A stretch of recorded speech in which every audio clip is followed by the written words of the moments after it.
Azərbaycanın Mərkəzi Asiya formatına qoşulması regionda əməkdaşlığın yeni mərhələsidir. Bu addım həm orta dəhlizi gücləndirir, həm də Türkiyə dünyasında siyasi, iqtisadi inteqrasiyanı sürətləndirir. Dünya geosiyasətinin sərt qaydalarının yenidən yazıldığı bir dönəmdə ölkələr yeni əməkdaşlıq xəritələri çəkir. Yeni tərəfdaşlıqlar axtarmaqda davam edirlər.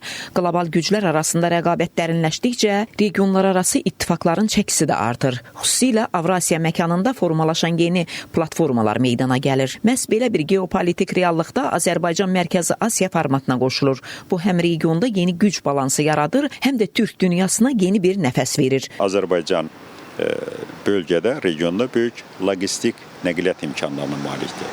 Digər tərəfdən Azərbaycan önəmli enerji siyasi həyata keçirir və Azərbaycanın böyük nüfuzu var, siyasi nüfuzu var.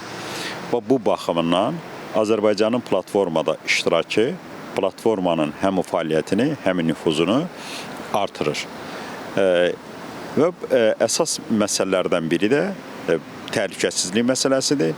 Eyni zamanda bu regional təhlükəsizliyə böyük töhfə verəcək. Mövzu ilə bağlı danışan təhlilçilər deyirlər ki, bu formata qoşulmaq təkcə siyasi jest deyil, həm də iqtisadi, nəqliyyat və təhlükəsizlik baxımından böyük strateji mərhələnin başlanğıcıdır.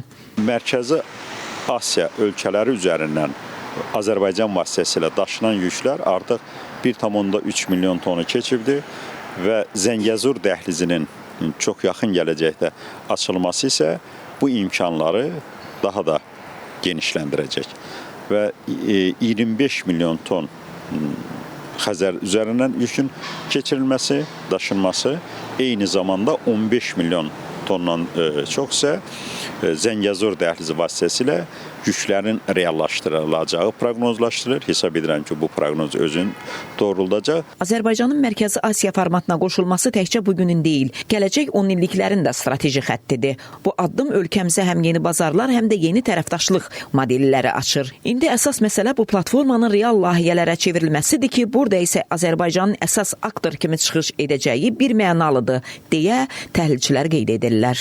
Bəxturə Nəbiyeva, Nadir Cəlilov, Space.